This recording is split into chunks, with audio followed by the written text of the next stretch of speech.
सदाशिवसमारम्भाम् शङ्कराचार्यमध्यमाम् अस्मदाचार्यपर्यन्ताम् वन्दे गुरुपरम्पराम्। ॐ पार्थाय प्रतिपोदिताम् भगवता नारायणेन स्वयम् व्यासेन कृतिताम् पुराणमुनिना मध्ये महाभारतम् अद्वैतामृतवर्षिणीम् भगवतीम् अष्टादशाध्यायिनीम् अम्ब त्वामनुसन्ततामि भगवद्गीते भवद्वेषिणीम्।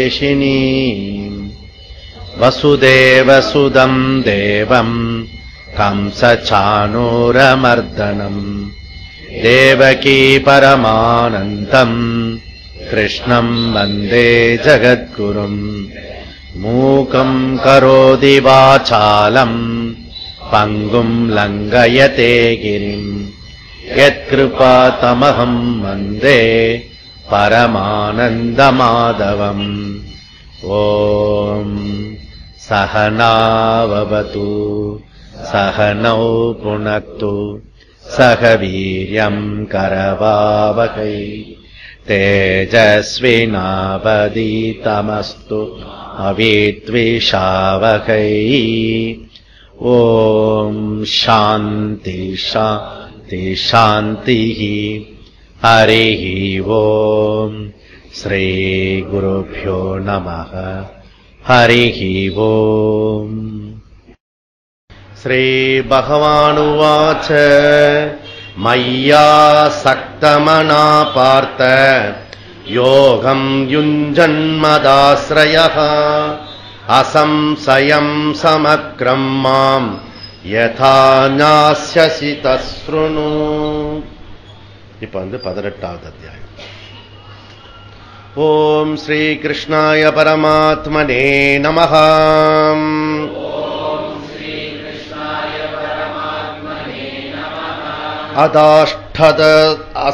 अद अष्टादशोऽध्यायः मोक्षसन्न्यासयोगः। अर्जुन उवाच सन्न्यासस्य महाबाहो तत्त्वमिच्छामि वेदितम् त्यागस्य च ऋषिकेश पृथक् केशिनिसूदन.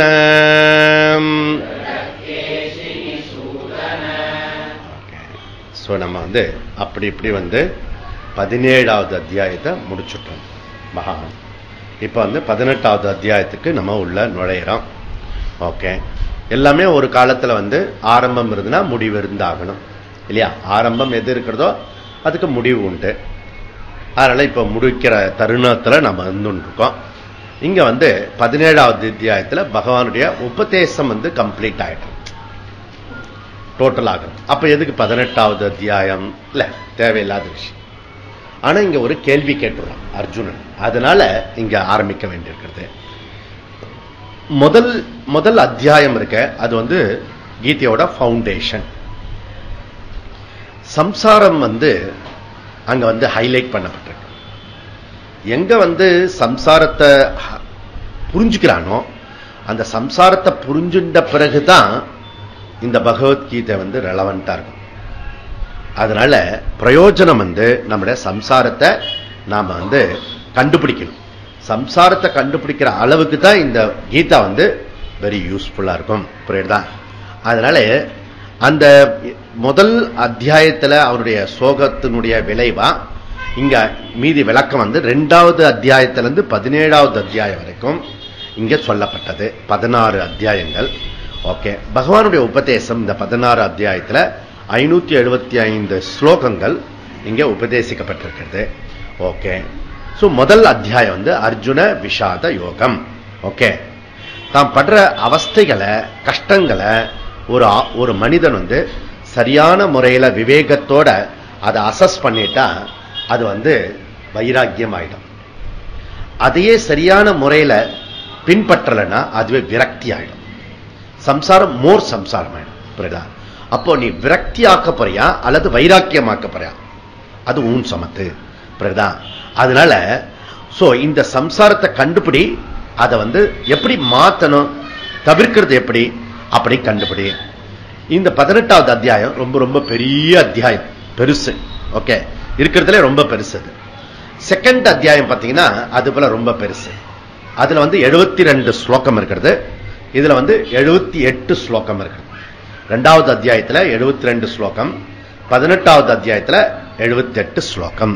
ஓகே, முதல் அத்தியாயத்துல 47 ஸ்லோகம் வெறும் சம்சாரத்தை ஹைலைட் பண்றதுக்காக மட்டும் இருக்கு. ஓகே, 47 ஸ்லோகம். Therefore, இந்த 2வது அத்தியாயத்தில் இருக்க 72 ஸ்லோகத்துல முழு வேதாந்த விஷயம், உபனிஷத்து, கீத் என்ன சொல்ல வருதோ அந்த விஷயம் சொல்லியாச்சு. இவன் என்ன கேள்வி கேட்டானோ அந்த கேள்விக்கான பதில் சொல்லியாச்சு. இந்த 2வது அத்தியாயத்தில் எல்லா விதமான டீடைல் சொல்லியாச்சு. ஆனாலும் அவனுக்கு அந்த விஷயமே புரியவே இல்லை. அதனால டெவலப் பண்ண வேண்டியதா போச்சு. ஓகே, அது போல 2வது அத்தியாயத்தில் எப்படி A to Z சொன்னாரோ அது போல 18வது அத்தியாயத்தில் திரும்பவும் பகவான் A to Z சொல்லி முடிக்கப்படுறார். புரியுதா? அப்படி இந்த டீச்சிங் கன்க்ளூட் பண்ணுவது. Therefore, பகவானுடைய டீச்சிங் எப்படிப்பட்டது அப்படின்னா சம்பிரதாய teaching. Okay, traditional teaching. Okay, traditional teaching என்ன? சங்கேப விஸ்தாராபியாம் போதனம். சங்கேப விஸ்தாராபியாம் போதனம். ஓகே, முதல்ல போர்டு வியூ கொடுக்கணும். என்ன சொல்ல வரமோ அந்த விஷயத்தை ரத்தின சுருக்கமா சொல்லிடணும். அந்த விஷயம் இதுதான் நான் என்ன சொல்ல போறேன்றத முதல்ல சொல்லிடணும். புரியுதா? அதுக்கப்புறம் அந்த விஷயத்தை விளக்கணும். ஓகே, இதுதான் நம்முடைய விஷயம். ஓகே, அப்போ ஃபர்ஸ்ட் பிரதிஜ்ஞா விஷயமா இருக்கிறது. அதுக்கப்புறம் அதையே நம்ம எக்ஸ்பேன்ஷன் பண்ணி சொல்ல போறோம். ஓகே, திஸ் இஸ் சாராம்சம். ஓகே, அப்போ உபக்கிரம சங்கேபகா, இது எப்படி சொல்லலாம்? உபக்கிரம சங்கேபகா அப்படி சொல்லலாம். 2வது அத்தியாயத்தில் கீதா டீச்சிங் முதல்ல சொல்லிட்டாரு. அதுக்கப்புறம் என்ன பண்றாரு? 2வது அத்தியாயத்தில் சொன்ன பிறகு அதையே அந்த பின்னாடி குழந்தைங்களுக்கு, அதனால 3ல இருந்து 17 வரைக்கும் 15 அத்தியாயம் பஞ்சதசி 15 அத்தியாயத்தில் டோட்டலா கம்ப்ளீட்டா சொன்னார். எப்படி சொல்றாரு? விஸ்தாராபியாம் போதனம். விஸ்தாரமா சொல்லிட்டாரு இந்த விஷயத்தை. அதுல பகவான் இப்ப மீண்டும் ஒரு முறை சம்மரி பண்றாரு இந்த இடத்துல. ஓகே, அப்போ உபசம்ஹார சங்கேபகா. உபசம்ஹார சங்கேபகா இப்ப என்ன பண்ண போறாரு? இந்த 18வது அத்தியாயத்துல உபசம்ஹார சங்கேபகா அந்த விஷயத்தை சொல்லி முடிக்க போறாரு. சரி, அப்போ 2வது அத்தியாயத்துல வேதாந்த சாரம், அது போல 18வது அத்தியாயத்துல வேதாந்த சாரத்தை இங்க சொல்ல போறாரு. ஓகே, அப்போ இதுல மொத்த இந்த 18 அத்தியாயத்தை நாம 9 தலைப்பின் கீழே நம்ம டீட்டெயிலா பண்ண போறோம். 9 தலைப்பின் கீழே பண்ணியிருக்கோம். எப்படி பண்ணியிருக்கோம்? சாதனத்ரயம், பதத்ரயம், கடகத்ரயம். ஓகே, 3 நம்ம பிரிச்சிருக்கோம். 3 இதை வகுத்திருக்கோம். ஓகே, அப்படி நம்ம வகுத்துன்னு இருக்கும்போது சாதனத்ரயத்துல 3 என்ன அப்படின்னா கர்மயோகம், உபாசனா யோகம், ஞான யோகம்.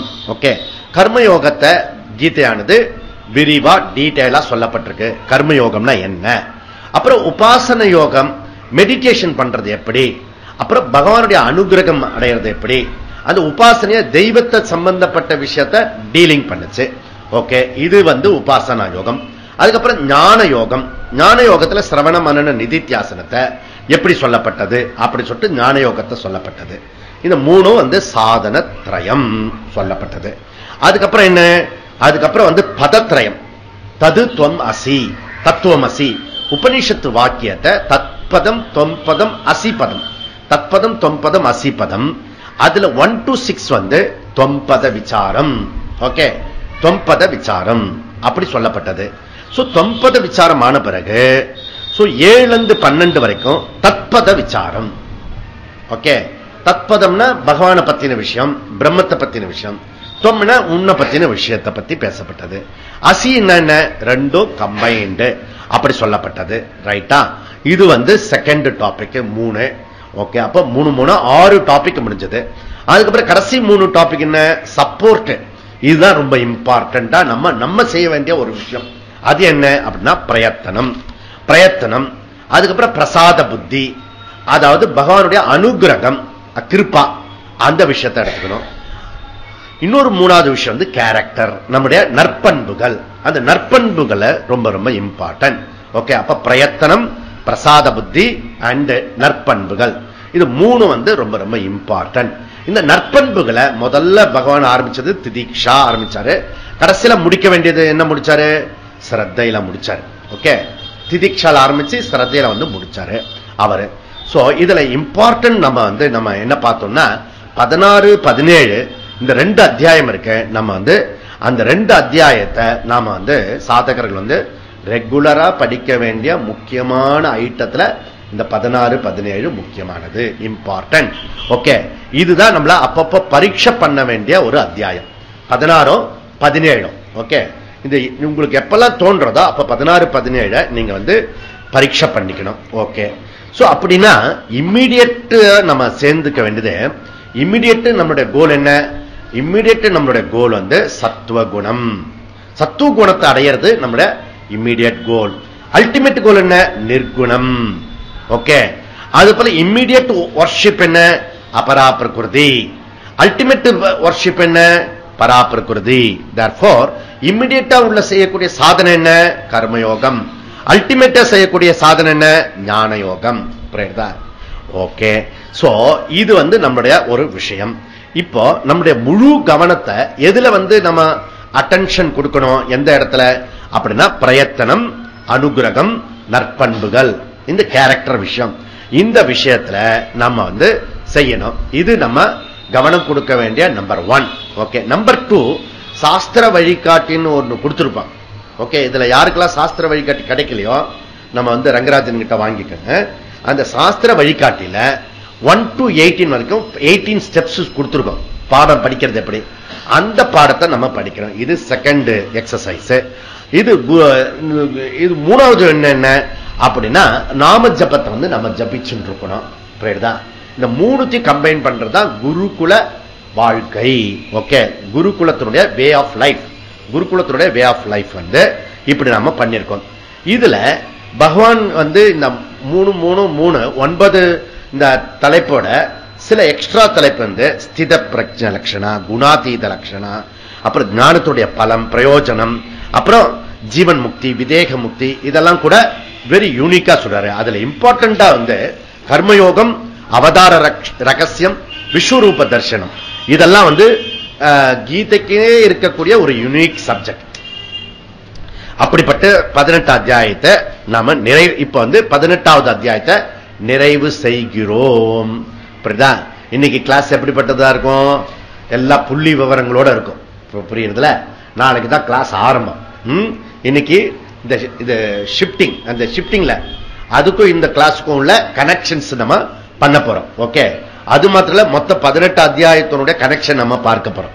ஓகே, அதனால இது சில பேருக்கு சந்தோஷமா இருக்கும், சில பேருக்கு இன்ஃபர்மேஷன் நன்னா இருக்கும். ஓகே, சில பேருக்கு என்ன ஆகும்னு தெரியாது, அதான் நீங்களா தான் புரிஞ்சுக்கணும். ஓகே, இப்ப என்ன சொல்றாருன்னா 18ல 1வது ஸ்லோகத்துல எப்படி கொண்டு போறாரு அப்படின்னா ஒரு டவுட் உண்டாக்குது இவருக்கு. ஓகே, ஒரு சந்தேகம் உண்டாக்குறது அர்ஜுனனுக்கு. அந்த சந்தேகத்தினுடைய அடிப்படையில் 18 அத்தியாயம், இந்த 18வது அத்தியாயம் கம்ப்ளீட்டா இருக்கிறது. அந்த டவுட்டை ஒட்டி அந்த சும்மா ஒரு டவுட் கேட்டான். ஆனா அந்த டவுட்டை வச்சு பகவான் டோட்டலா கம்ப்ளீட்டா உபசம்ஹாரம் பண்ண போறாரு. புரியுதுல? அப்படி அவன் சொன்ன டவுட்டையும் கிளியர் பண்ண போறாரு. அதுக்கப்புறம் டோட்டலா கம்ப்ளீட்டா இந்த விஷயத்தை முடிக்க போறாரு. ஏன் முடிக்க போறாரு? அவன் முடிக்க போறான், சிஷ்யன். போறோம், நான் நீங்க சொல்றபடி கர்மயோகம் தானே செய்யணும், அதுக்காக நீ இவ்வளவு ஓரியாற்றல் பண்ணிடுறேன் விடுங்க அப்படின்னு சொல்லிட்டு கடைசியில ஓகே பகவான் ஜெயிச்சுட்டாரு. ஓகே, அதுதான் 18 அத்தியாயம் முடியறது. ஓகே, அதனால இது ரொம்ப இம்பார்ட்டன்டா இருக்கிறது. சரி, அப்போ இந்த 18வது அத்தியாயத்துல கீதாவினுடைய சுருக்கம், வேதத்தினுடைய சுருக்கம். ஓகே, அந்த வேதத்தினுடைய சுருக்கத்தை மீண்டும் ஒரு முறை சொல்லி பகவான் இங்க முடிக்கிறார். ஓகே, அப்ப வேதத்தினுடைய இது விஷயம் என்ன? ததுத்வமசி மகா வாக்கியம். அந்த மகா வாக்கியத்தை நமக்கு வர்றதுக்கு ரெண்டு விதமான எம்பசைஸ் வேதமும் அதே விஷயத்தை கீதையும் சொல்றது. ரெண்டு இம்பார்ட்டன்ட். அது என்ன அப்படின்னா ஞானம் யோகம். ஞானம் அண்ட் யோகம் இது ரெண்டு எம்பசைஸ் பண்றது. யோகம்ன்றது நிஷ்டா. யோகம் சொல்றதே கொஞ்சம் புரியுற மாதிரி இருக்கு. நிஷ்டான் என்ன? வே ஆஃப் லைஃப், வாழ்க்கை முறை. ஓகே, ரெண்டு விதமான வாழ்க்கை முறை இருக்கிறது. இப்போ ஞானம் யோகம்னு ரெண்டா பிரிச்சோம். ஓகே, அந்த விஷயத்தை ஞானம் யோகத்தை பத்தி வேதம் சொல்றது, அதே தான் கீதையும் சொல்றது. அந்த யோகம் இருக்க, அந்த யோகம் ரெண்டு யோகத்தை நிஷ்டான்னு சொன்னோம். அந்த நிஷ்டா ரெண்டு விதமா இருக்கிறது. அது வாழ்க்கை முறை. அது என்ன? சந்நியாச வாழ்க்கை முறை, கிரகஸ்த வாழ்க்கை முறை. இப்ப நீங்க இருக்கிறதெல்லாம் என்னது? கிரகஸ்த வாழ்க்கை முறை. நான் இருக்கிறது சந்நியாச வாழ்க்கை. அப்ப ரெண்டு நமக்கு இங்க இருக்கு. ஓகே, ஓரளவுக்கு புரியும். அதனால ரெண்டு இருக்கிறது. அதனால இங்க என்ன சொல்றாருன்னா நிஷ்டா, கிரகஸ்த, சந்நியாச. இந்த கிரகஸ்தத்தில் இருக்கிறது தர்மத்தை பத்தி, கர்மத்தை பத்தி, கடமையை பத்தி, பக்தியை பத்தி, இது எல்லாத்தையும் யோகத்துல அடக்கும். ஓகே, என்னெல்லாம் இருக்கிறதோ அதெல்லாம் யோகத்துல அடக்கும். அப்போ ரெண்டு விதமான விஷயம், நிஷ்டையும் வாழ்க்கை முறையும் யோகத்துக்குள்ள அடக்கமாகிறது. இதுல அப்போ ரெண்டு விஷயம் இருக்கிறது யாரு அப்படின்னா கர்மயோகி, ஞான யோகி. ஓகே, அதனால ஈஸ்வரா ரெண்டு பேருக்கும் சாதனம் ஈஸ்வரா சாதனம். கர்மயோகிக்கும் சாதனம் பகவான். இந்த சந்நியாசத்துக்கான அவனுக்கும் ஞானம் இது சாதனம் பகவான். ஓகே, இந்த ரெண்டு பேருக்குமே பக்தர்கள் எப்படி சொல்லலாம்? ரெண்டு பக்தர்களையும், சன்னியாசி பக்தனையும், அதே போல கிரகஸ்த பக்தனையும் இல்லையா, கர்மயோகி பக்தனையும் அவனுடைய பக்தி எப்படி சொல்லலாம்? நாலு விஷயத்துல நாலு பக்தர்ல அஜ்ஞான பக்தா சொல்லமா, ஜிக்னாசு பக்தா. அஜ்ஞான பக்தி கரெக்ட் தான். ஓகே, ஜிக்னாசு பக்தா. ஓகே, நாலு விதத்துல ஆர்த்த, அர்த்தார்த்தி, ஜிக்னாசு, ஞானி பக்தா. இந்த சாதகர்கள் எடுத்துட்டா ஜிக்னாசு பக்தன். அப்ப நீ சந்நியாசத்துல இருக்கியா கிரகஸ்தத்துல இருக்கியா இம்பார்ட்டன்ட் இல்ல, ஜிக்னாசு பக்தனா இருக்கியான்றது கேட்க. அப்படின்னா என்ன? கடவுளை அடையிறது உன்னுடைய குறிக்கோளா இருக்கிறதா? இது அப்பப்ப செக் பண்ணணும். ஓகே, உன்னுடைய குறிக்கோள் கடவுளை அடையிறது, கடவுளுக்கிட்ட அடையிறது, கடவுள்கிட்ட போறது இல்ல, கடவுளை அடையிறது உன்னுடைய கோலா அப்படின்றத பார். ஓகே, என்னுடைய கோல் பகவான் அடையிறது. இது யாருக்கு இருக்கிறதோ அவர்கள் ஜிக்னாசு பக்தர்கள். ஓகே, இந்த ஜிக்னாசு பக்தர்கள் இது இந்த ஜிக்னாசு பக்தர்களுக்கு சாதனம் ஈஸ்வரா, சாத்தியமும் ஈஸ்வரா. புரியுதா? அந்த மாதிரி இருக்கக்கூடிய. அதனால பக்தி யோகம்னு செப்பரேட்டா கிடையாது. ஓகே, ரெண்டே ரெண்டு விஷயம் தான், ஒன்னு கர்மம், இன்னொன்னு ஞானம். ஓகே, அப்படி.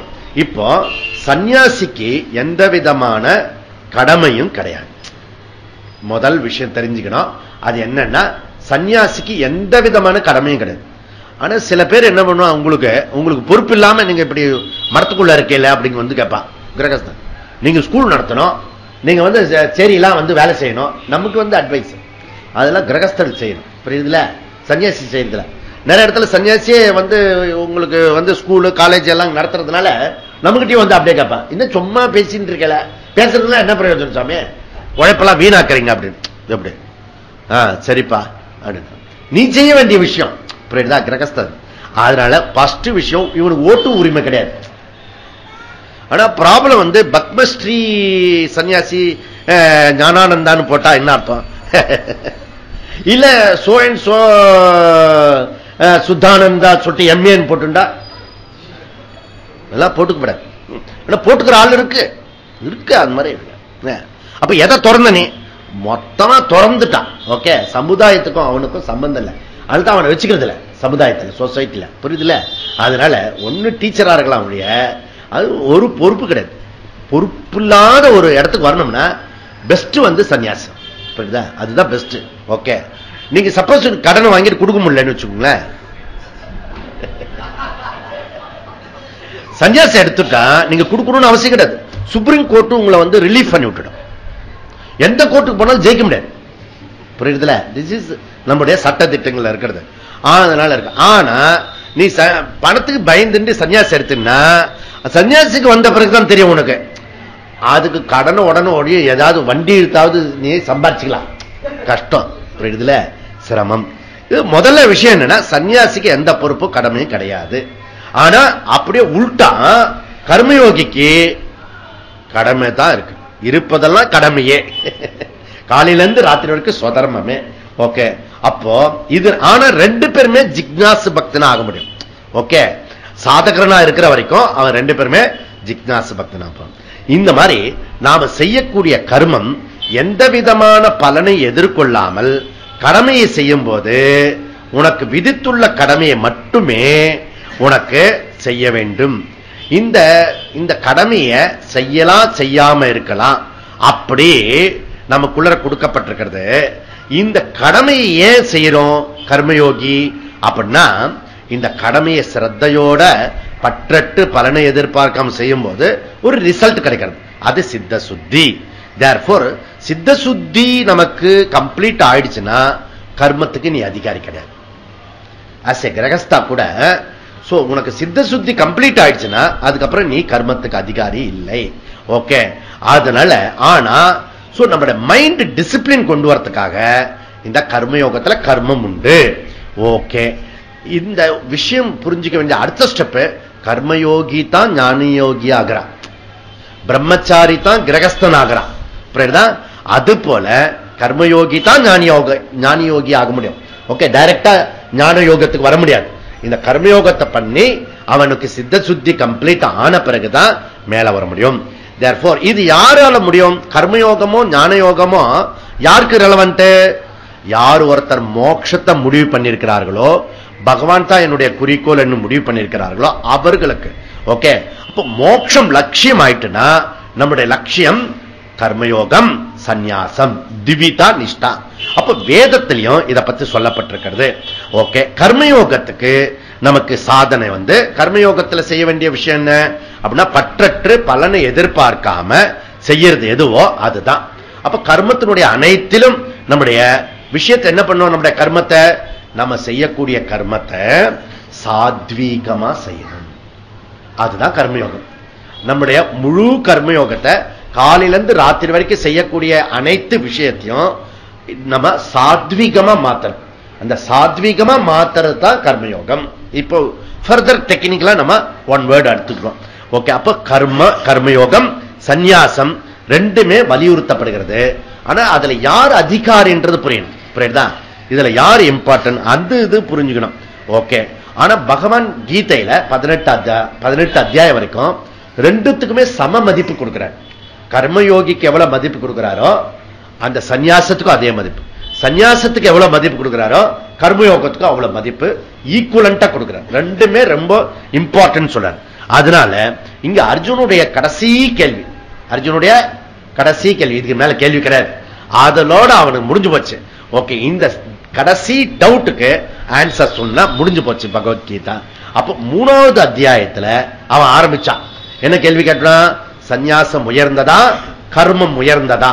அப்போ ஞானமே கர்மத்தை விட உயர்ந்தது சொல்லேன்னா என்னைய இந்த மாதிரி கோரமான யுத்தத்தில் ஈடுபடுத்துகிறீர் அப்படின்னு கேட்டா. ஓகே, என்னைய இத்தனை கஷ்டப்படுத்துறேன்.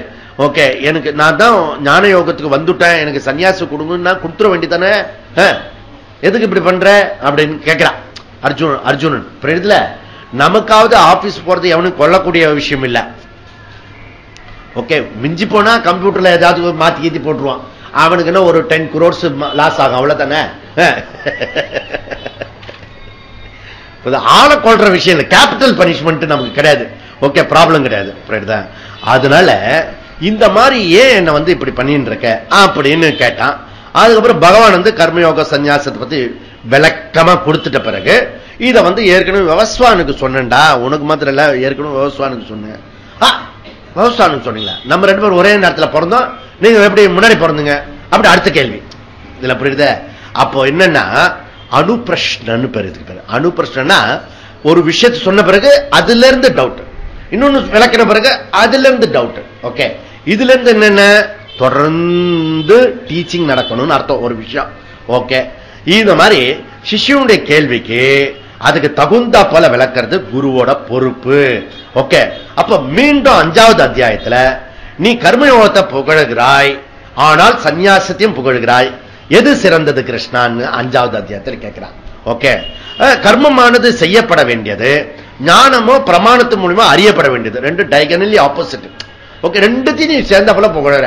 கர்மயோகத்தையும் ஸ்துதி பண்ற, ஆனா ஞான யோகத்தையும் ஸ்துதி பண்ற. புரியுதா? ரெண்டுமே டைகனல் ஆப்போசிட். அதனால கிருஷ்ணரே, ஒன்றை புகழுகிறீர், என்னையும் கொடூரமான யுத்தத்தில் ஈடுபடுத்துகிறீர். புரியுதா? ஒன்ன புகழுகிறீர், என்ன வேலை செய்யன்னு சொல்றீங்க.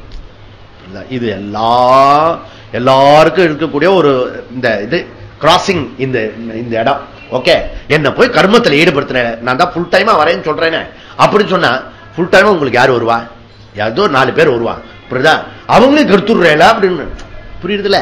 எல்லாரும் வரமாட்டாங்க, 2-3 பேர் தான் வருவாங்க.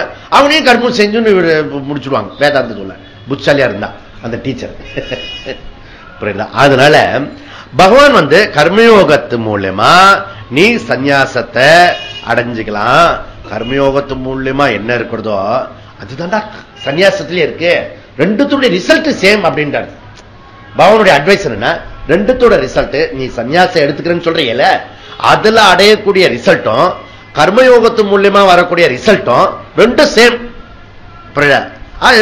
அப்போ அதனால நான் என்ன சொல்றேன்னா, உனக்கு சந்நியாசம் கஷ்டம், அதனால நீ உனக்கு கர்மயோகம் ஃபார் பெட்டர். புரியுதா? கர்மயோகத்தை உனக்கு அட்வைஸ் பண்றேன் அப்படின்னு சொல்றார் பகவான். அப்போ உண்மையான சந்நியாசம், உண்மையிலேயே சந்நியாசம் எது? சர்வ கர்ம சந்நியாசம்.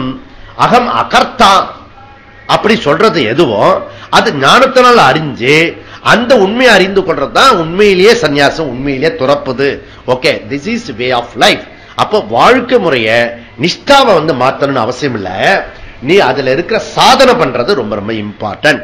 ஓகே, அதனால யோகி மட்டும் இல்ல, கர்மங்களை பயனை துறந்து பற்றற்று இருக்கிறதுனால அவன் கூட துறவிதான், சன்னியாசி தான். புரியுதுல? ரொம்ப ரொம்ப ரொம்ப இந்த விஷயம், சட்டல் விஷயம். சந்நியாசம் எடுத்துட்டா ஒரு மரியாதை கிடைக்கும். புரியுதா? சந்நியாசம் இல்லாம பற்றற்று இருந்தேன்னு வச்சுக்கோங்க, யார் மதிப்பா? புரியுதா? ரெஸ்பெக்ட் கொடுக்காது, பூஜ்ய தெரியாது, இது அந்த குரு பூஜா பண்ண முடியாது, அது இதெல்லாம் கொடுப்பால, பூர்ண கும்பம் கொடுக்க முடியாது. இதெல்லாம் இருக்குல்ல, இதெல்லாம் சன்னியாசி தான் பூர்ண கும்பம் கொடுக்க முடியும். அதனால நான் சன்னியாசி ஆயிடுறேன், நான் எனக்கு பூர்ண கும்பம்லாம் கிடைக்கும், பாத பூஜைலாம் நடக்கும். அப்படி அப்படி எனக்கு கிளாஸ் இல்லைன்னா கூட பரவாயில்ல, அதுக்கு ஃபர்ஸ்ட் ஒரே போராட்டம். ரிஷிகேஷ்ல ஒரு அம்மா, நான் சன்னியாசி ஆகணும், நான் சுவாமிஜி கேட்டுட்டே இருக்கேன், கொடுக்கவே மாட்டாரு அவரு. 5 வருஷமா கேட்டு இருக்கேன் சுவாமி, நானு என்ன சன்னியாசியா எடுத்துக்க மாட்டாரு. யாரும் கொடுத்துட்டாங்க, எனக்கு கொடுக்கவே மாட்டாங்க. ஒரே போராட்டம். நான் அங்க போய் தங்கி இருக்கும் போது 6 மாசம். ஓகே, நடுவுல கடைசியில ஒரு கோவத்தில் இங்க வா அப்படின்னு, பெரியவங்க தான். ஓகே, அது 60-70 வயசு ஆச்சு. உட்கார சன்னியாசி எடுத்துக்கணும், அவ்வளவுதானே. சரி, இன்னில இருந்து நீங்க நான் சொல்றபடி 6 மாசம் ஃபாலோ பண்ணுங்க, 6வது மாசம் உங்களுக்கு சன்னியாசம் கண்டிப்பா கிடைச்சிடும், நான் பொறுப்பு அப்படின்னு. அப்படியா அப்பா, நீங்க ஒரு ஆள் தான் கரெக்டா சொல்றீங்க, என் மனசை புரிஞ்சு நடக்கிறோம் நீங்க ஒருத்தர் தான். உட்காருங்க. இந்த முதல்ல நீங்க ட்ரெஸ் எல்லாம் கலர் ட்ரெஸ் போடக்கூடாது, ஒயிட் ட்ரெஸ் மாத்திரம் தான் போடணும். அப்புறம் தாலியை எடுத்துடணும். இன்னைக்கே தாலியை எடுத்துட்டு போயிட்டு தாலியெல்லாம் எடுத்துருங்க. தாலியில எடுத்து பூ வைக்க கூடாது, பொட்டு வைக்க கூடாது. புரியுதா? பூ பொட்டு வைக்காம தாலியில எடுத்துட்டு நீங்க ஒரு விடோ மாதிரி இப்படி இருக்கணும். ஓகே, கமான் அப்படின்னு. அதுக்கப்புறம் உங்க ஆத்துக்காரர் இருக்கார்ல, அவர் ரூம்ல தங்க கூடாது. நீங்க உங்களுக்கு சுவாமி கிட்ட கேட்டு தனி ரூம் வாங்கிக்கணும். ஓகே, செப்பரேட் ரூம் வாங்கிக்கணும். செப்பரேட் ரூம் வாங்கிட்டு அப்புறம் யாரு கூட பேசக்கூடாது 6 மாசத்துக்கு. அதுக்கப்புறம் போனோம் தான், திருப்பி இந்த பக்கமே வரல. சன்னியாசி சும்மா ஒரு 10 நாளைக்கு சும்மா வாயை பத்தின்னு சும்மா இருந்துப்பாரு. அதுக்கப்புறம் தான் சன்னியாசி எடுக்கலாமா வேண்டாமான்னு பாருங்க. ஒரு 10 நாளைக்கு ரூம்ல ஒண்ணுமே எதையும் அடிச்சு உதைக்காம சும்மா இருந்ததுன்னா இவர் சன்னியாச fit. First qualification minimum. Okay, first round இது. அப்புறம் செகண்ட் ரவுண்ட், தேர்ட் ரவுண்ட் எல்லாம் இருக்கிறது. அதுக்கப்புறம் இது ஃபர்ஸ்ட் ரவுண்ட்ல ஜெயிச்சுட்டு வந்த பிறகு என்கிட்ட சொல்லு, அப்புறம் செகண்ட் ரவுண்ட் நான் சொல்றேன். அதனால இது எல்லாருக்கும் ஒரு இதுதான், பலனை துறந்து பற்றற்று வேலை செய்யறது இருக்க, அதுவே துறவுக்கு சமானம். அதனால பகவான் 6வது அத்தியாயத்துல திருப்பி சொன்னாரு, கர்ம பலனை துறப்பவனே சன்னியாசி, மாறாக ஞானத்தை தேடாமல் கர்மங்களை மட்டும் துறப்பவன் சன்னியாசி ஆகவே முடியாது. அப்படி 6வது அத்தியாயத்துல மீண்டும் மீண்டும் சொன்னாரு. அர்ஜுனா சொன்ன பிறகு அடுத்த கேள்வி போயிட்டான். ஓகே, அடுத்த கேள்விக்கு என்ன போட்டான்? மனசு சஞ்சலமா இருக்கு கிருஷ்ணா, அதுக்கு என்ன செய்யறது அப்படின்னு கேட்டான். சோ அபியாசம் வைராக்கியம் இத அபியாசம் பண்ண கண்டிப்பா இருக்கும், சஞ்சலம் இருக்குன்னு சொன்னா. அதுக்கப்புறம் அப்படியே கிளாஸ் அப்படியே டெவலப் ஆயிடுச்சு. டெவலப் ஆன உடனே அப்படிலாம் அந்த நிதித்தியாசனத்தை பத்தி சொன்ன உடனே ரொம்ப கஷ்டமா இருக்கும் போல இருக்குன்னு சொல்லிட்டு, அதுக்கப்புறம் சப்போஸ் நீங்க சொல்றத பார்த்தா இந்த ஜென்மத்தில் முடிக்காம திடீர்னு அவன் செத்து போயிட்டான்னா அவன் எங்க போவான்? அவன் சகாம கர்மாவும் இல்ல, எந்த லோகத்துக்கும் போக முடியாது. அவன் பாவம் பண்ணல, அதனால கீழ் லோகத்துக்கும் போக முடியாது. அவன் எந்த லோகத்துக்கு போய் சேருவான்? அவன் கதி என்ன ஆகும் அப்படி சொல்லி கேட்டான். அதுக்கப்புறம் பகவான் என்ன சொன்னாரு, சரிப்பா அவன் கதி என்ன கதி ஆகும்னா அவன் யோக பிரஷ்டனாயி, இப்ப நம்ம எல்லாம் யாரு யோக பிரஷ்டன்? போன ஜென்மத்திலே அந்த ஆச்சாரியர்கிட்ட படிச்சீங்களே, ஆயுசு பத்தாம போய் இப்ப நம்ம கண்டினியூ பண்றோம். புரியுதா? இல்லன்னா இவ்வளவு தூரத்துக்கு நீங்க எப்படி வர முடியும்? இங்க கிளாஸ்ல எப்படி உட்கார முடியும்? சம்திங் பேக்ரவுண்ட் இருக்கு. புரியுதா? அது விட்ட குறை தொட்ட குறையை நம்ம பண்ணும். திருப்பி அடுத்த ஆச்சாரிய கிட்ட இப்படி ஒண்ணு இருக்கா, அடுத்த ஆச்சாரிய கிட்ட போ, இங்கேயே முடிச்சு இப்பயே முடிச்சுருத்தா ஃபார் பெட்டர். அது 6வது அத்தியாயம். அப்புறம் 7வது அத்தியாயத்துல கடைசியில சில சொற்கள்லாம் சொன்னா, 8வது அத்தியாயத்துல அந்த சொல்லோட விளக்கங்களா சொல்லுங்களேன் அப்படின்னா அப்படியே டைவர்ட் பண்ணி அப்படியே போட்டிட்டு போறா. ஓகே, பகவான் பொறுமை இழக்காம அப்படியே டெவலப் பண்ணிட்டு போறாரு. சில சமயம் அவன் கேள்வி கேட்கிற மாதிரி ஒரு 4 விஷயத்தை சொல்லி விட்டுருவாரு. அவன் கேள்வி கேட்பான், அதுக்கப்புறம் பதில் சொல்லுவாரு. இப்படி ஏன்னா அவன் இன்னும் ரெடி ஆகலன்னு தெரிஞ்சு போச்சு கிருஷ்ணருக்கு. ஓகே, இவனுக்கு இன்னும் கொஞ்சம் 4 கொஸ்டின் போட்டு அதுக்கப்புறம் டெவலப் பண்ணலாம் அப்படின்னு சொன்னான். அதனால இதுக்கு பேர் அனுப்பிரஷ்னம். உண்மையிலேயே அவன் கேள்வி கேட்டது ஒரு 2-3 கொஸ்டின் தான் ஒரு உருப்படியான கொஸ்டின். ரொம்ப கொஞ்சம் ஹை லெவல்ல இருக்கிற கொஸ்டின். மீதெல்லாம் அப்பப்ப ஒரு கொஸ்டின், ஏன் பானை இங்க வைக்கிறீங்க அங்க வைக்க கூடாது அப்படி மாதிரி ஒரு கேள்வி. ஓகே, இப்படி எல்லாம் கேள்வி கேட்பான். ஒன்னு ஸ்தித பிரஜனுடைய லட்சணம் கேட்டான், அது ஹைட் ஆஃப் கொஸ்டின். செகண்ட் ஞானம் உயர்ந்ததா அப்படின்னா என்ன ஏன் கர்மத்தில் ஈடுபடுத்துகிறேன், இது best question. Second next third question கர்மயோகத்தையும் நீங்க புகழுகிறீர், அதுக்கப்புறம் சன்னியாசிதை புகழுகிறீர், எதுதான் இருக்கு அப்ப சொல்லுங்க. இதெல்லாம் ஹைட் ஆஃப் கொஸ்டின்ஸ், நல்ல சிந்திச்சு கேட்டிருக்க கொஸ்டின். மீதெல்லாம் அப்போ ஒரு பதில் வரும், அதை ஒட்டி ஒரு கேள்வி, அப்படிதான் வருது. இந்த மாதிரி அவன் என்ன மாதிரி கேள்வி கேட்டாலும் பகவான் எப்படி சொல்றாரு, பொறுமையா பதில் சொல்லிட்டு வர. ஓகே, எல்லாத்தையும் விஸ்தாரமா வர சொல்றாரு. அப்போ இங்க என்ன பண்றாருன்னா, அவனுடைய உள் மனசுல இப்ப என்ன நடந்துட்டு இருக்கிறத அப்படி சொல்லிட்டு கண்டுபிடிக்கிறார். ஓகே, ஆபீஸ் மண்டே அன்னைக்கு போலாமா வேண்டாமா, இதுவே கொஞ்சம் சுகமா இருக்கிற மாதிரி இருக்கே, அது கண்டினியூ பண்ணுமா விட்டுட்டா என்ன அப்படின்றது தோணும். தப்பிச்சுடலான்னு பாருங்களேன். புரியுதா? இது தப்பிச்சுடலான்றது முடியவே முடியாது. ஏன்னா நீ தப்பிக்கிறதா இருந்தா முன்னாடியே தப்பிச்சிருக்கணும். நீ வனவாசத்துக்கு போனிய 12+1, அந்த நேரத்தில் நீ அப்படியே சன்னியாசி எத்தனை ஆசிரம் பார்த்திருப்ப நீ வரவையில. அப்ப போவது அங்க யுத்தத்துக்காக எல்லாம் ரெடி பண்ணா, யுத்தத்தை பண்றதுக்கு ரெடி பண்ணிட்டு முன்னாடி எப்ப ஸ்டார்ட் பண்ணுமோ அப்ப போய் நிறுத்துவானா? இது அக்கிரமம் இல்லையோ? அதனால அப்படியே போயிட்டானா இப்ப நமக்கு ஒன்னும் பிரச்சனையே கிடையாது. எவ்வளவு பேர் நம்ம நாட்டில் வந்திருக்கான், இருந்தா போயிட்டான். அப்படி ஒரு ஆளா போயிருப்பான். இங்க குருஷேத்திரத்தில் சண்டை போட வேண்டிய ஒரு யுத்தம் குரூஷியல், இவன் தான் இம்பார்ட்டன்ட் அங்க. அவர் பிரதம மந்திரி மாதிரி அவர் இருந்தாலும், இவர் தர்மர், இவன் தான் மெயின் அங்க இது இம்பார்ட்டன்ட் கீ பர்சன். புரியுதா? அதனால முன்னாடியே சன்னியாசி எடுத்துக்காம இங்க சும்மா கேட்கிறேன். இங்க இவன் சன்னியாசி எடுக்கிறது இவனுடைய டியூட்டில இருந்து எஸ்கேப் ஆகிறதுக்கு. புரியுதா? நிறைய பேர் என்ன பண்ணுவான், கல்யாணத்துல போனா பிரச்சனை, ஆபீஸ் போனா பிரச்சனை, இந்த பெஸ்ட் மெத்தட் இங்க வந்துடுறது. புரியுதா? அப்படி பிளான் பண்ணுவான். புரியுதா? சோ எல்லாம் ஒரே தொல்லப்பா, அங்கேயும் பிரச்சனையா இருக்கு, இங்கே பிரச்சனை. நம்ம குருஜி சுவாமிஜி பார்த்தா ஒரு சந்தோஷமா, எப்ப பார்த்தாலும் சந்தோஷமா இருக்காரு, சந்தோஷமா இருக்கணும். அப்படி வந்துட்டா என்ன அப்படின்னு தோணும். புரியுதுல? அப்படி தோணும். அப்படி தோண்டிடக்கூடாது அப்படின்றார் கிருஷ்ணர். அதனால சன்னியாச சில பேருக்கு பிரச்சனையில இருந்து தப்பிக்கிறதுக்காக சன்னியாசம் நினைச்சுட்டு இருக்கா. ஓகே, அதனால என்கிட்ட கேட்பான், உங்களுக்கு என்ன சுவாமி ஆச்சு இப்படி சன்னியாசம் எடுத்துட்டீங்க, உங்க வாழ்க்கையில ப்ராப்ளமா? அது ஒரு ப்ராப்ளம் உச்சகட்டத்துக்கு போகும்போது அவன் சன்னியாசம் எடுத்துக்கணும்ன்ற ஒரு ஐடியா இருக்கிறது நிறைய பேருக்கு. புரியுதா? அதனால இதெல்லாம் ப்ராப்ளம். அப்ப கர்மத்துக்கும் ஞானத்துக்கும் உள்ள வேறுபாடு தெரியாதது, அஜ்ஞானம் தான் இதுக்கு காரணம். புரியுதா இதனுடைய விஷயம்? அதனால இங்க என்ன சொல்றாரு, 17வது அத்தியாயத்துல ஸ்ரத்தைக்கும் சாஸ்திரத்துக்குள்ள வேறுபாடு கேட்டான். இங்க சந்தேகம் சந்நியாசத்துக்கும் தியாகத்துக்குள்ள வேறுபாடு கேட்கிறார். ரெண்டு வித்தியாசம் என்ன அப்படி கேட்கிறார். துறவுக்கும் தியாகத்துக்கும் வேறு வேறு பொருளா கிருஷ்ணா, அதை தெரிந்து கொள்ள நான் விரும்புகிறேன். துறவு தியாகத்தை பற்றின சந்தேகம் ஒரு விதத்துல இவன் கேள்வி கேட்கறது ஒரு விதத்துல ஒரு கோணத்துல நிச்சயமா நியாயம்.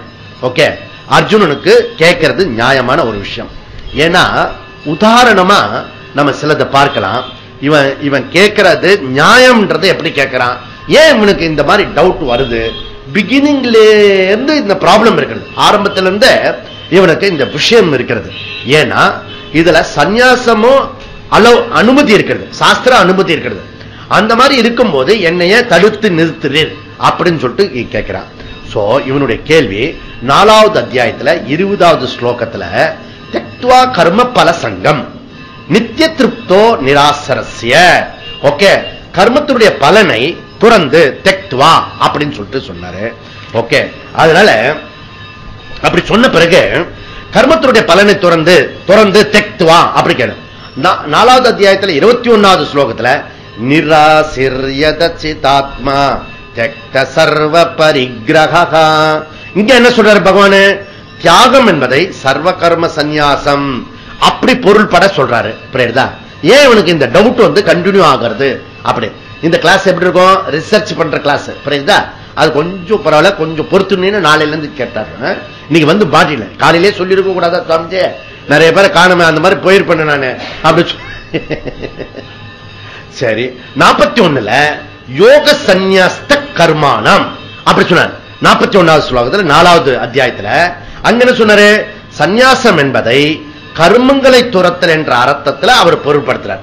ஓகே, அங்க என்ன சொல்றாரு, சந்நியாசம் என்றது கர்மங்களை எது துறக்கிறதோ டைரக்டா சதுர்த்த ஆசிரமம் இல்ல ஆசிரம சந்நியாசம், அங்க கர்மத்தை மொத்த துறக்கிறத பத்தி சொல்றாரு.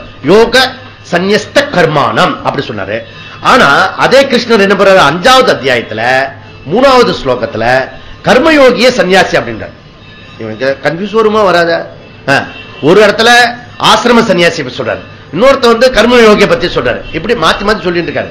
ஓகே, 5ல 5வது அத்தியாயத்துல 3வது ஸ்லோகத்துல என்ன சொல்றாரு, ஞேயஸ் நித்திய சந்நியாசி யோ நத் வேஷ்டின காங்க்ஷதி ந காங்க்ஷதி. அர்ஜுனா, எவன் ஒருவன் விரும்புவதில்லையோ வெறுப்பதில்லையோ அவன் நித்திய சந்நியாசி. ஓகே, அப்போ சந்நியாச சொல்லல கர்மயோகிய புகழறார். ஓகே, அதுக்கப்புறம் என்ன பண்றாரு, இதெல்லாம் ஏற்கனவே நடந்த விஷயத்த சொல்றேன். ஓகே, புதுசா ஒண்ணு சொல்லல. யுக்த கர்ம பலம் தக்த்வா சாந்தி மாப்னோதி நைஷ்டிகம். இது 5வது அத்தியாயத்துல 12வது ஸ்லோகம். இந்த 12வது ஸ்லோகத்துல என்ன சொல்ற, தியாகம் என்பது கர்மயோகத்தின் கர்ம பலத்தை துரத்தல் எதுவோ அதை குறிக்கின்றது அப்படி சொன்னார். சரியா? இப்ப 5:13. சரி சரி, அதுக்கப்புறம் அடுத்த ஸ்லோகம் 5:13 சொன்ன ஸ்லோகத்தை வாய் கூட வளர்றதுக்கு முன்னாடியே நெக்ஸ்ட் இமிடியேட்டா என்ன சொன்னாரு, அடுத்த ஸ்லோகத்துல சர்வாணி மனசா சந்நியஸ்த சுகம் வசி. அதாவது சந்நியாசம் என்பது அனைத்து கர்மங்களையும் ஞானத்தினால் துறப்பது அப்படி சொன்னாரு. அதே போல 6வது அத்தியாயத்துல என்ன சொல்றாரு, ஓகே நீங்க ஜஸ்ட் நம்பர் மாத்திரம் குறிச்சீங்கன்னா போறோம். 6வது அத்தியாயத்துல 6:1 முதல் ஸ்லோகம் அது என்ன சொல்றாரு, அனாஸ்ரித கர்ம பலம் காரியம் கர்ம கரோதியா. இதுக்கு என்ன பொருள், கர்ம பலத்தை சார்ந்து இல்லாமல் தன் கடமைகளை செய்யும் கர்மயோகி சந்நியாசி.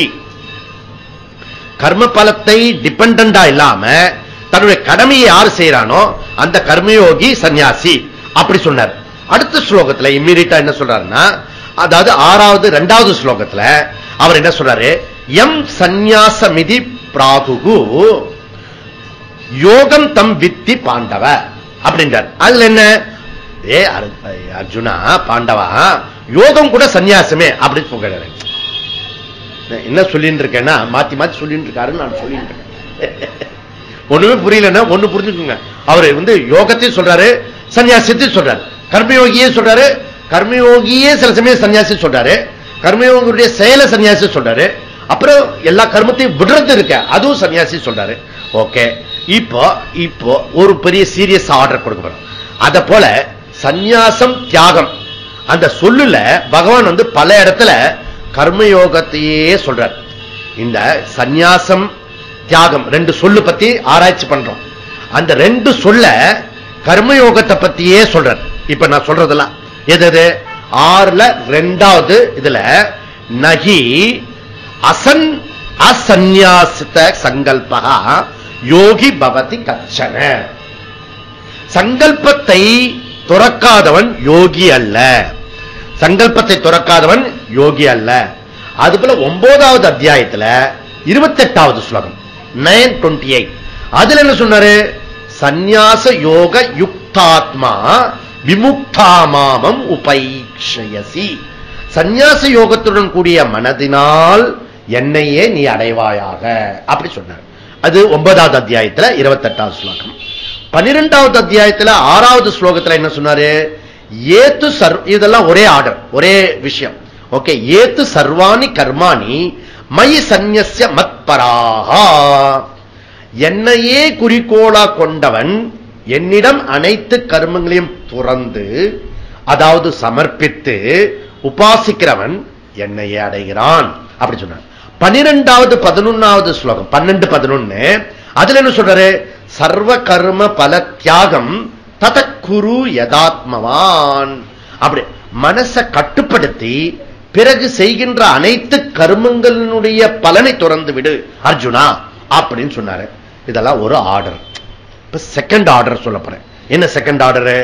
சந்நியாசம் தியாகம் இந்த ரெண்டு சொல்லும் சர்வ கர்ம சந்நியாசத்தை ஞானத்தையே குறிக்கிறது. முன்னாடி என்ன சொன்னேன்? கர்மயோகத்தையே குறிக்கிறதுன்னு ஒரு லிஸ்ட் சொன்னேன். இப்ப ஞானத்தை குறிக்கிற மாதிரி இந்த ரெண்டு சொல்லு வந்து மாட்டின்னு இருக்கு. சந்நியாசம் அண்ட் தியாகம். இதுதான் டவுட்.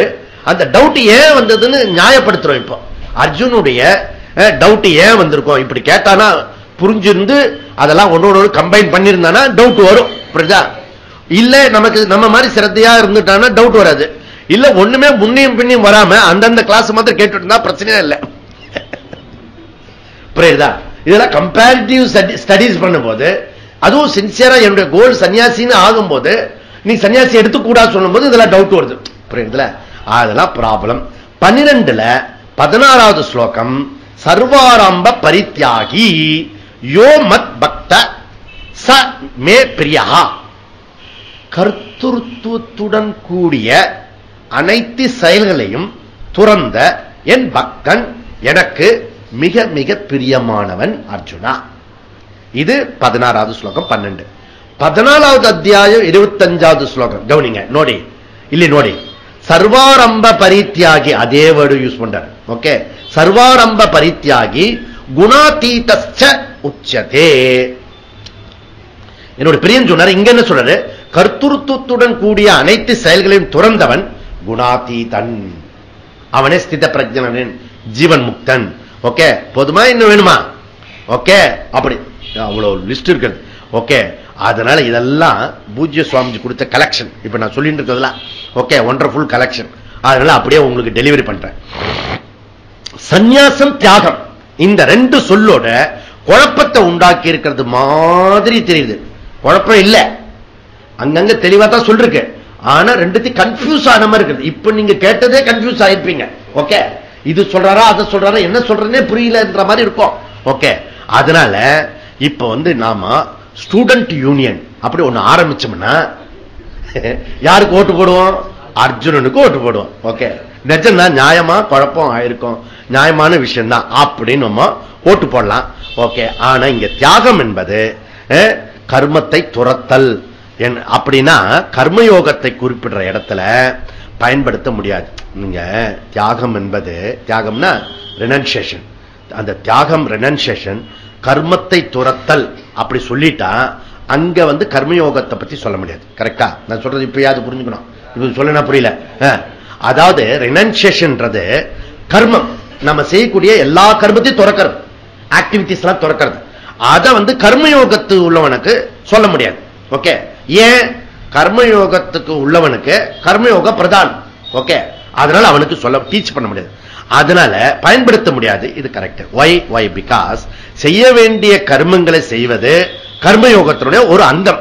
ஓகே, நான் என்ன செய்யணுமோ அந்த டியூட்டியை கண்டிப்பா செய்ய வேண்டியது கர்மயோகத்தோட ஒரு அங்கம், ஒரு பார்ட். அதனால இவனுக்கு அதுக்கும் தியாகத்தையும் ரெனன்சியேஷன் ரெண்டு பேரும் ஒன்றுபடுத்த முடியாது.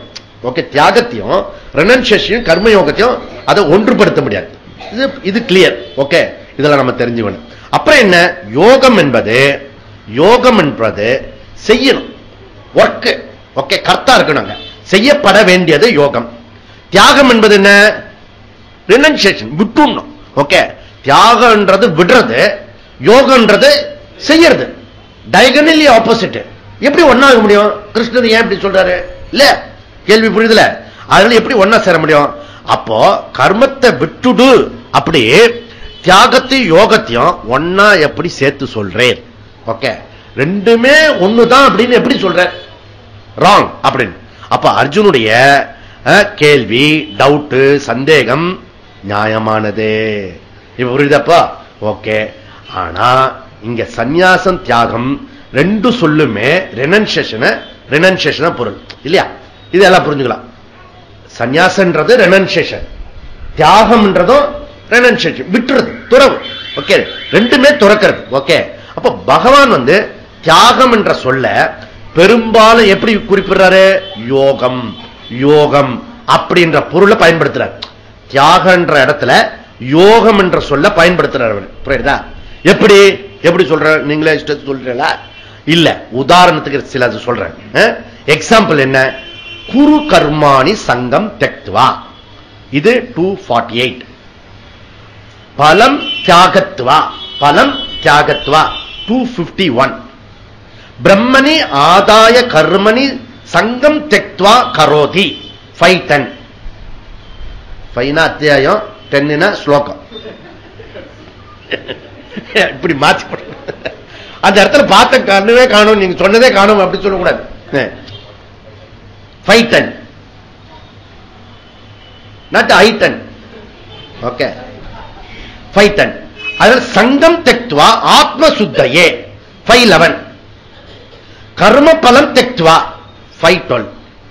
இது எல்லாமே யோகம் மாறி தியாகத்தை சொல்ற. தியாகத்தை அங்க சொல்ற. அப்ப கர்ம யோகத்தை தான் இந்த இடத்துல சொல்லணும். சுருணு, கவனமா கேளு. கர்மத்தை செய், கர்ம பலனை துறந்துடு. எதற்கு? சித்த சுத்திக்காக. அதை டீச் பண்ற பகவான். ஓகே, இவ கன்ஃபியூஸ் பண்றான். கர்மத்தை துறக்க சொல்லல இவரு, அந்த கர்மத்தினுடைய பலன் வருது இல்லையா, அந்த பலன்ல பற்று வைக்காத, அதை டிஸ்மிஸ் பண்ணு. எதுக்கு? சித்த சுத்தி வரணும். இப்ப சித்த சுத்தி வரதுக்கான டெக்னிக்கல் என்ன? ஒரே ஒரு டெக்னிக்கல் தான். அது என்னது? நீ ஒர்க் பண்ணணும். ஒர்க் பண்ணல வரக்கூடிய ரிசல்ட் இல்ல, ரிசல்ட்ல இன்ட்ரெஸ்ட் காட்டாம அந்த ஒர்க் பண்ணணும். இதுதான்ப்பா கர்மயோகம். ஓகே, ரிசல்ட் சித்த சுத்தி வர வேணும்ன்ற உங்களுக்கு. ஓகே, இப்படி ட்ரை பண்ணு, ஒரு வாரம் செஞ்சு பாரு. எப்படின்னு பலனை எதிர்பார்க்காம அந்த ஒர்க் மாதிரி செய்யும். அப்போ உனக்கு எதிர்ப்பு, சண்டை எல்லாம், சச்சரவுலாம் வரவே வராது. ஏன்னா நான் பலனை எதிர்பார்க்கலையா. போக்தா பிரச்சனை கிடையாது, கர்த்தா மட்டும்தான் அங்க ஆக்டிவிட்டி. புரியுதா? போக்தா டம்மி பண்ணிடுறோம் நம்ம. புரியுதா? அதனால அதாவது அர்ஜுனா, பற்றுடன் செய்யக்கூடிய கர்மம் நம்மளை பந்தப்படுத்தும். ஓகே, அதனால அதற்கு மாறாக கர்ம பலனை துறப்பது என்பது சித்த சுத்தியை கொடுக்கும். புரியுதா? இந்த மாதிரி தண்ணி குடிக்கிறது western style, foreign style. Okay, அதனால கர்மம்ன்றது பந்தப்படுத்தும். ஓகே, அதற்கு இப்போதான் கர்ம பலனே துறடணும்னா இவன் தாகத்தை துறக்க மாட்டான் 1 மணி நேரத்துக்கு. புரியுதுல? அதனால கர்ம பலனை துறப்பது, கர்ம பலனை துறப்பது மூலம் சித்த சுத்தி கொடுக்கும். புரியுதுல? சித்த சுத்தி கொடுக்கும். அதனால லிப்யதே நச பாபேன பத்மபத்ரமிமாம் பசா. ஓகே, அதனால பகவான் அங்க சொல்லி முடிக்கிறார். அப்போ ஒரு சில இடத்துல சந்நியாசம் என்ற சொல் கர்மயோகத்தை குறிக்கிற மாதிரி பயன்படுத்துறார். அங்க குழப்பம் வரத்துக்கு சான்ஸ் இருக்கு. அதாவது சில இடத்துல சந்நியாசன்ற சொல்லைய கர்மயோகத்துல கொண்டு வர, அந்த இடத்துல நியாயமா குழப்பம் வரும். ஓகே, சந்நியாசத்தையே கர்மயோகம் சொல்லுற அந்த இடத்துல வரும். பொதுவா தியாகம் என்பது ஜெனரலா மீனிங் என்ன? பொதுவான மீனிங், தியாகம் என்றது கர்ம பலனை துரத்தல். சந்நியாசம் என்பது கர்மத்தையே துரத்தல். புரியுதுல? ஓகே. நமக்கு இது எல்லாமே கன்ஃபியூஸ். ஏன்னா சன்னியாசி பாத்தீங்கன்னா சாதாரண கிரகஸ்தனோட 1000 மடங்கு கர்மத்தில் ஈடுபடுறான். புரியுதா? அதனால எல்லாம் கன்ஃபியூஸா இருக்கும் நமக்கு. ஓகே. உண்மையிலேயே சன்னியாசம்ன்றது கர்மத்தை துறக்கணும். ஓகே. தியாகம் என்றது கர்ம பலனை துறக்கிறது. ஓகே. கர்ம பலன் என்ன புரியுதுல? நீ ஒரு ரிசல்ட் பண்ணிட்டு அதுல ப்ரொமோஷனை எதிர்பார்க்க கூடாது. ஆபீஸ் ஒர்க் பண்ணணும், ப்ரொமோஷன் வந்தா வரட்டும், போனா போட்டோம். ஆனா நீ உனக்கு கொடுக்கப்பட்டிருக்க ஒர்க் மாத்திரம் தீவிரமா பண்ண. இதுதான். ஓகே. அப்ப 18வது அத்தியாயத்துல பகவான் பியூட்டிஃபுல்லா இந்த விஷயத்தை சொல்ல போறார். எப்படி சொல்ல போறாரு? சர்வதர்மான் பரித்யஜ்ய. புரியுதா? அதாவது ஞானத்து மூலியமா நான் அண்டர்லைன், ஞானத்து மூலியமா அனைத்து கர்மங்களையும் துறப்பதையே பகவான் எம்பசைஸ் பண்றார், கன்க்ளூட் பண்றார். ஓகே. எப்படி கர்மத்தை துறக்க முடியும்? ஞானத்தினால கர்மத்தை துற. இதனுடைய டீட்டெயில் நம்ம பின்னாடி பார்க்க போறோம். புரியுதா? இங்க ஜஸ்ட் இன்ட்ரோடக்ஷன் மாத்திரம் நான் சொல்றேன். ஞான கர்ம சந்நியாசத்தை ஒருத்தன் அடையும் போது சந்நியாசம் கர்மயோகம் திவிதா நிஷ்டா, அதுக்கான 2 நிஷ்டை கொடுக்கப்பட்டிருக்கு. இந்த ஞான கர்ம சந்நியாசத்தை அடையறதுக்காக வேண்டி 2 சாதனை முறை. ஒன்னு இந்த கிரகஸ்தன் செய்யக்கூடியது கர்மயோகம். இந்த சன்னியாசி எடுத்துட்டு அவன் ஞான யோகத்துல ஃபுல் டைமா இருப்பான். ஓகே. அவனுக்கு என்ன டியூட்டி? சிரவணம், மனனம், நிதித்தியாசனம். அப்புறம் என்ன? சிரவணம், மனனம், நிதித்தியாசனம். இப்ப என்னுடைய டியூட்டி என்ன? காலையில இங்க கிளாஸ் எடுத்தனா, அப்புறம் 9 மணிக்கு போய் பாடம் படிச்சனா, 10 மணிக்கு பாடம் படிச்சனா, 12 மணிக்கு பாடம் படிச்சனா, 4 மணிக்கு பாடம் படிச்சனா, இப்ப பாடம் படிக்கிறேன். இதுதான் ஃபுல் டைம். இப்படி கிரகஸ்தன் பண்ண முடியுமா? இப்ப பண்ண முடியாது. இப்ப பண்ண முடியாது. புரியுதா? அதனால 2 விஷயத்துல இப்ப பண்ண முடியாது. ஒன்னு சுதர்மம் இருக்கு, டியூட்டி இருக்கு. 2 அதை விட முக்கியம் ரகசியம் என்னன்னா பண்ண முடியாது.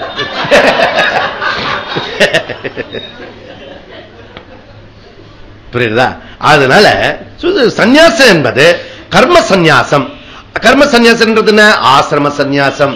இதுக்குதான் உங்களுக்கு 12 வருஷத்துக்கு இப்போ டைம் டேபிள் கொடுத்துருக்கு. இங்க இப்ப நீங்க பண்ணீங்கன்னா 12 வருஷம் ஒர்க் பண்ணீங்கன்னா வானப்பிரஸ்தன்றது உங்களுடைய டியூட்டி எல்லாம் கம்ஃபர்டபுளா விட்டுடும். நேச்சுரலா உருவாக மிக பந்தனா சொல்றது இல்லையா? எப்படி அந்த வெள்ளரி பிஞ்சு அதுல இருந்து எப்படி வெளியில வருதோ அந்த மாதிரி குடும்பத்தில இருந்து நாம பிரியறது, அந்த குடும்பத்தில் இருக்கிறவங்க நம்மள ஒத்துக்கிறது. 2 அப்படி 12 வருஷம் கழிச்சுதான். இப்ப இல்ல, இப்ப முடியாது சொல்ற. எதுக்கு இப்ப சொல்ற? 12 வருஷம் கழிச்சு அங்கேயே அப்ப பேசிட்டு கூடாது. ஓகே. 12 வருஷம் 12 இயர்ஸ் கழிச்சு கிராஜுவலா இவர் ஷிஃப்ட் ஆகணும். புரியுதா? அப்ப கர்மயோகத்தினுடைய இப்ப நம்ம என்ன பண்ணோம்? கர்மயோகத்தில் நன்னா ஈடுபட்டு அதுல இருக்கிற பலன்ல எதிர்பார்க்காம ஒர்க் மாத்திரம் செய்யணும். ஓகே. அப்போ இந்த விஷயத்தை சாஸ்திர விதிப்படி உள்ள கர்மங்களை செஞ்சு அதனுடைய பலனை விட்டுடு. அர்ஜுனா, குழப்பம் அவனுக்கு பல தடவை இதே சேம் கொஸ்டின் கேட்கிறான். ஒவ்வொரு தடவையும் இவர் ஆன்சர் விளக்கமா சொல்றார். ஓகே. ஒவ்வொரு தடவையும் விளக்கமா சொல்லும் போது இவன் கிராஜுவலா மைண்ட்ல கொஞ்சம் கொஞ்சமா மாறிண்டு வரான். புரியுதா? இப்ப ஃபைனலா கேட்டு ஃபைனலா விளக்கம் சொல்ல போறாரு. அப்ப கம்ப்ளீட்டா ஓ இதுதான் போல இருக்கு, வேற வழி இல்ல போல இருக்குப்பா, இப்படிதான் வந்தாகணும்.